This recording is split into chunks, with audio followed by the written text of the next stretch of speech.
Hi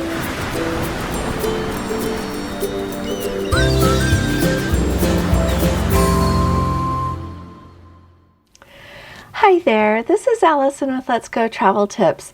Today we have got lots to talk about. We've got another COVID health protocol that has been tweaked a little bit on sailings from the United States on the Princess website. And we've got lots of other news, including a CDC update and lots to talk about. So I hope that you will all stick with me because there is lots of information that's really valuable here. So first of all, I would like to welcome all of our Let's Go family members. Thank you so very much for your wonderful support. We are so grateful for you. I'd also like to welcome everyone who is new. We're glad to have you with us. If there is anyone here who hasn't subscribed yet, we would love it if you would consider subscribing to our channel. It will not only help us out, but I think it will help you out, as it will help you stay up to date with everything that you need to know if you are thinking about going on a cruise or have one planned. So first of all, the update that we have got on the Princess website, as you maybe know now because I released a video. We have been following what the COVID health protocols are on Princess since the cruising reset started, and all of the sailings were out of the United States. And so recently, like last week, Princess announced what the protocols will be for sailings from the United Kingdom as well as the sailings from Europe. And so if you haven't seen those videos yet and you are going to go on any of those sailings or just wonder how everything is going in cruising, you're going to want to make sure that you see those. But the update that we have today on the Princess website is for the sailings from the United States. I think that this update is in response to the CDC changes, and so I think it's a little bit of clarification plus one date extension. So first of all, the two areas that they are showing are updated is, first of all, the reminder that yes, in accordance with all CDC directives, all guests ages 2 and above will be required to produce a negative viral COVID test prior to embarkation. So the testing requirements, they remind everyone, if you are fully vaccinated, that means that you have received 2 doses of a 2-dose vaccine or 1 dose of a 1-dose vaccine, which would be Johnson & Johnson. If you have received that, you can do an antigen test within 2 days. So for example, if your ship sails on Sunday, you can get that test on Friday or Saturday, or even Sunday morning if you want to, or a PCR test within 3 days. Those are the rules. Now, if you are fully vaccinated and you have your booster that you are eligible for, you get to have 3 days to do that antigen test and 3 days to do the PCR test. In both cases, whichever test you want to do is fine. And so if there is anybody out there who doesn't know, the antigen test is the one that you get the results for much more quickly. And so generally that's what people do so that they don't have to worry that their test results won't be back in time. So if you are new and going on your first cruise since the restart, that is certainly something to consider. And then finally, there's the update that says if people are not vaccinated, you need to do a PCR test. It has to be a PCR test within 3 days of sailing. And then additionally, for guests who have not, it says guests that have been approved for a vaccine exemption will be advised of additional requirements. For guests ages 2 to 4 years old, this includes the pre-travel test outlined above plus an embarkation day test. And so if you're not 2 to 4, they are going to let you know what some of the requirements are. So a little while ago, when we had the CDC introduce their new cruise ship program and the cruise lines opted into that, the requirements, just to give you an idea of what it might look like if you're not vaccinated, at that time they said you had to do the PCR test within 3 days, and then you had to do an embarkation day test, and then you had to do a debarkation day test.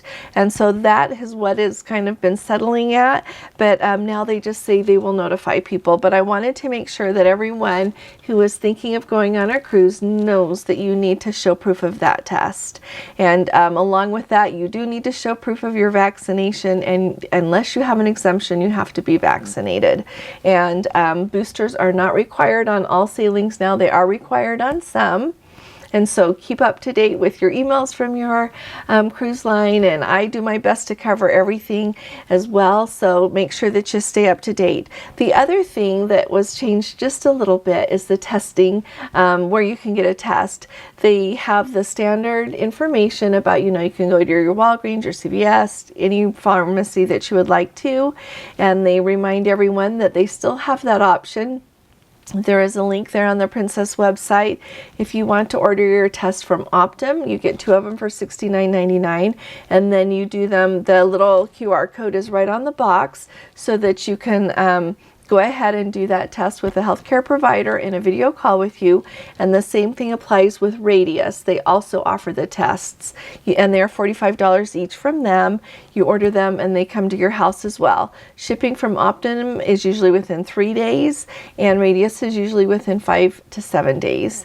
We also can order from eMed. eMed sends you the same tests as well, and sometimes their price is better. So you just might want to look and see what you think. Now, the thing that changed a little bit is for a while now, we have had the option to use DocGo, DOCGO.com, if you are sailing out of San Francisco, Los Angeles, or Fort Lauderdale. And what you do is you go to docgo.com and you sign up for a test, and it is really handy because you have your test taken at embarkation day. So when you're signing up, you select the day and actually the port, and it has you select the ship even that you're going to be on, and you just select a time that is, because you're going to have to be tested before you get on the ship, so select a time that will allow you to be tested before you want to board.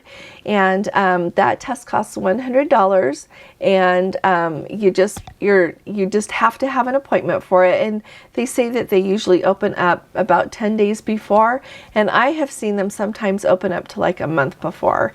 And so if you want to use that option, just follow along. Go to docgo.com and follow along and see when the testing opens for your cruise day. Okay. Now, the thing that I want to remind everybody though is that is really very handy, especially if you're traveling for a while before your cruise. But make sure you're tested before you leave home. Even if before you leave home, you just do the one that you can buy at the store and do at home on your own, so that you don't leave home testing positive and get somewhere after you've already spent your money for your plane ticket and everything, and then you can't get on the cruise. So that's just a caveat. Now, that is all that we've got for that update. If you've got any questions about anything, you can surely put it in the comments below. I want to tell you next, because I think it's kind of exciting. It ties a little bit together, but the CDC a couple of days ago on March 18th, they announced, today is Tuesday, March 22nd, on the 18th, they announced that they were going to make a few changes to their COVID-19 program for cruise ships. And so the main things that are really going to affect us as cruisers are, it says they changed that cruise ship operators can now resume those interactive experiences such as galley tours, cooking classes, and things like that. So those kind of events that had everyone closer together were put on hold for a while by the CDC because they wanted to maintain social distancing for everyone. So I think that's really exciting. Hopefully we will see ship tours and things like that start up again soon. And then also, there's a change. It says allow close contacts identified within 36 hours of disembarking to quarantine in their stateroom as long as they'll be there alone. So historically, it has been that if you are identified as a close contact of someone who could have, as someone who tests positive for COVID, that you are tested for COVID. And if you end up testing positive for COVID, you have to go ahead and quarantine. And it's just like that way for everybody. And so if you are a close contact and it's within 36 hours, and you know what, sometimes they would have people quarantine even if they weren't testing positive for COVID yet. I should add that. And so now, if you are identified as a close contact of a person within 36 hours of disembarking, it is so nice. You just get to stay in your own room. And I would think that it would be, this is just my guessing, but like if you and your travel companion, whoever you're traveling with, you're sharing your cabin with, if you were together and both identified as a close contact, I would think you would be able to stay in your cabin as well. So that I think is nice. It's better than having to be quarantined somewhere else for the end of your cruise. And then finally, They are modifying port agreements, removing the ship and capacity limits at ports. So I think that's really great. We've had a lot of ports that, due to the CDC restrictions, if there were a certain number of people on the ship that had tested positive, then they couldn't get off in any of the ports. So hopefully we will start to see a lot fewer missed ports. And already we are. With Omicron going down, we have seen so much. It's getting so much better. We are not seeing ships really turned away at the ports like we were before. There are still some here and there, and I'm going to share one with you today, but we're not seeing it like we were. We used to hear of it like every day. There were ports being missed because of cases on the cruise ship. So we don't have to worry about that anymore. The next really interesting story I want to tell you about is, do you remember a while ago, and actually it was 2015 to 2019, that people could take a cruise to Cuba on some of the cruise lines? Well, a judge in Miami has it says, in a consequential ruling Monday night, so just last night, a Miami federal judge said 4 major cruise lines with South Florida ties, that's out of Miami usually, Carnival, Norwegian, Royal Caribbean, and MSC engaged in prohibited tourism and trafficking activities by carrying passengers to Cuba and profiting from the use of Havana port facilities confiscated by the Fidel Castro government. And it said that it's the first decision of this kind, and it may lead to some more lawsuits. The really interesting thing is that this initial lawsuit was brought by Havana Docks. And so the interesting thing is that they owned, they had a concession agreement there at the port of Havana. And when all of these cruise ships went, they didn't pay any money to the port of Havana. They paid a lot of money to government entities to let people come.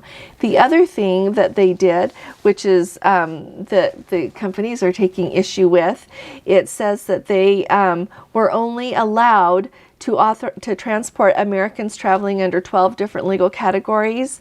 However, when they got there, instead, the 4 companies hired Cuban government agencies to provide tourism services, including excursion to beach, nightclubs, and sightseeing tours that the judge said were classic tourism activities. The companies argued that they were educational and people-to-people exchanges. Carnival, for example, said the evening tours to nightclubs like the famous Tropicana Cabaret in Havana did not comply with the Treasury regulations, but that didn't matter because the other day excursions offered did comply.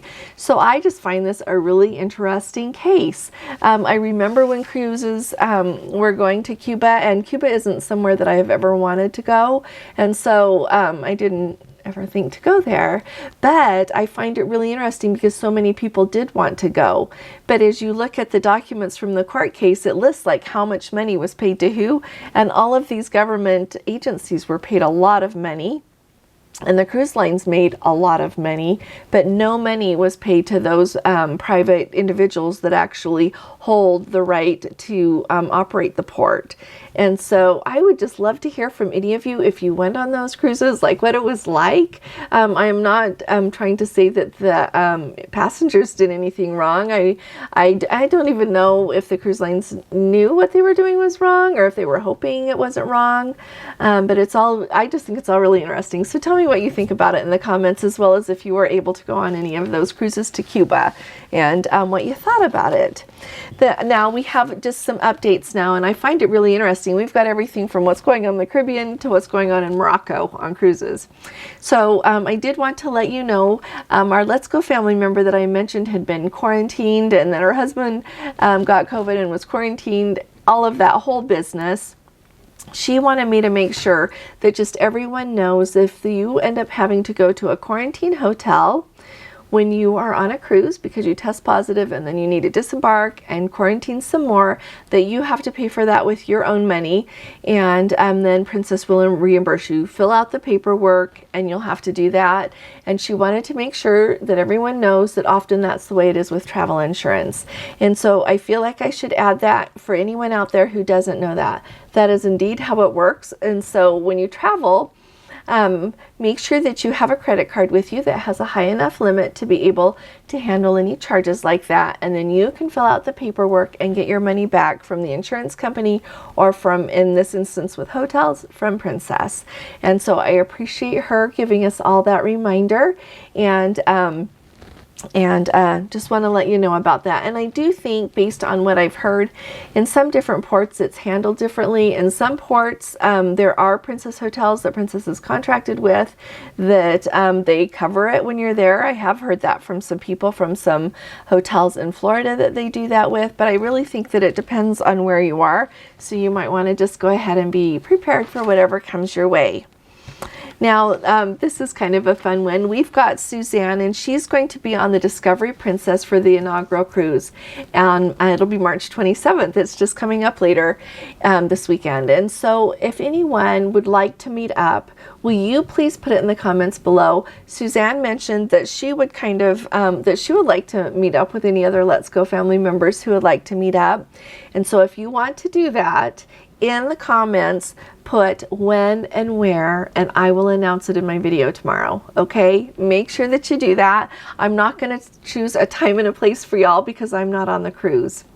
So just put a time and a place, and I'll announce it. So, and that makes me happy when you all meet up together and get to know each other. I think it's wonderful. It's part of why we're doing this.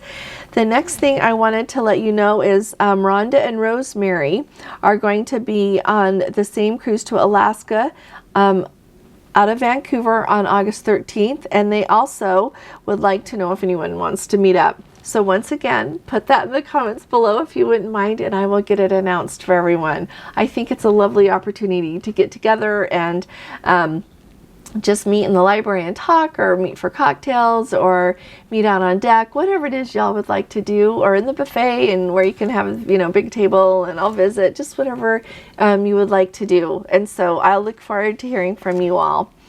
I also wanted to let everybody know that is preparing to go to Alaska this year. I don't usually tell you this, but you know, we went to Alaska last August, and we have our vlogs from that trip, as well as I did some videos before that trip. I've got what to pack, all of this really helpful stuff for Alaska, and we've got playlists about that. So you might want to take a look at it, and if you watch them and then you've got more questions, you just go ahead and ask. I'm happy to do my best to answer. But I show you the excursions we went on last time.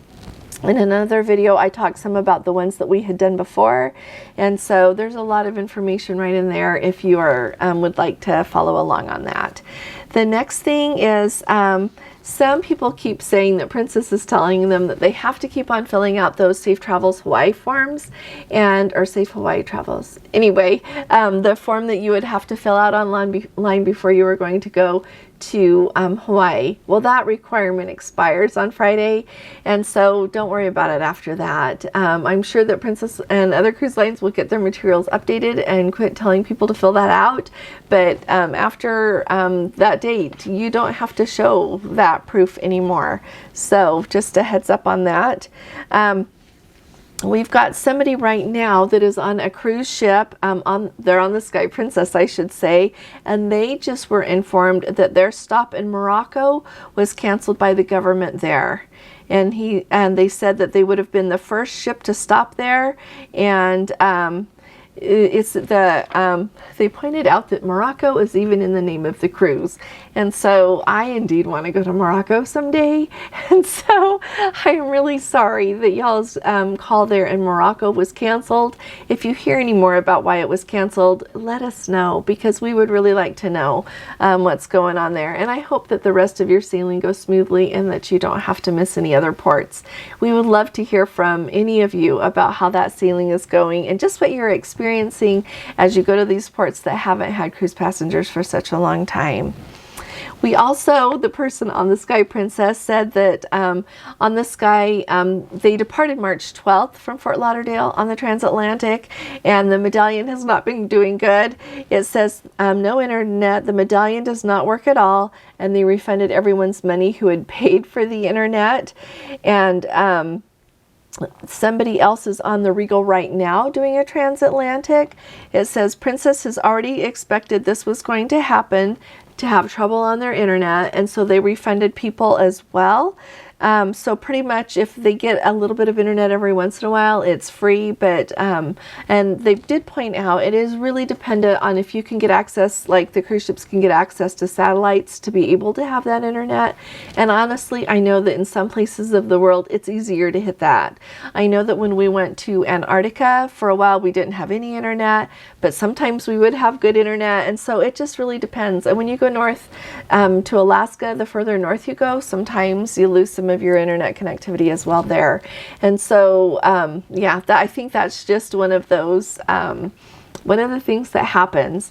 The next thing I wanted to let you know is, people are really cute with their comments, and I love that this person said this, and all in caps. Someone put this out there, so here I am to put it out there. They said they want to give a big thank you, and I second this, to all of the teams, the Princess Cruises, and all of their agents who work tirelessly to amend cruise itineraries, try to change flights, try to change ports, doing everything that they have to do. And then I love that they add this, looking at the news and seeing so many displaced Ukrainians, and of course the Baltic cruises will be canceled. Safety of customers is our priority, and for sure was made with a heavy heart to cancel many people's long-awaited holidays. This could cost them dearly at a time when they least can afford to make credits for the disruption. When they ordered new cruise liners costing millions, COVID was never a thought. And so it says, enjoy your future cruises, even if your itinerary is not your first choice. And I, for one, will be very grateful that I can still travel on these luxurious floating vessels and be totally pampered by the amazing, hardworking crew members. And well done, Princess. And that's how I just want to end today.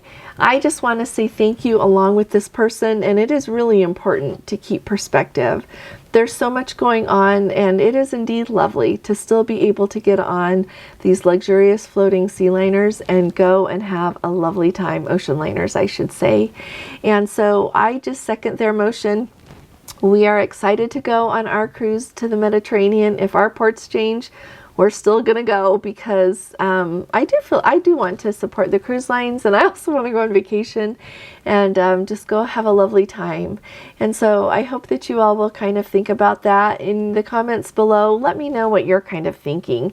If you're sticking with some of your cruises that have had the itineraries changed, or picking up different cruises, or you're just gonna stay home, I would love to hear from you all what you're thinking. I sure appreciate you all. If you appreciate these updates, would you please give this video a thumbs up, because that helps us out. I'll be talking to you all again really soon. You all take really good care. God bless you. Love you. Bye-bye.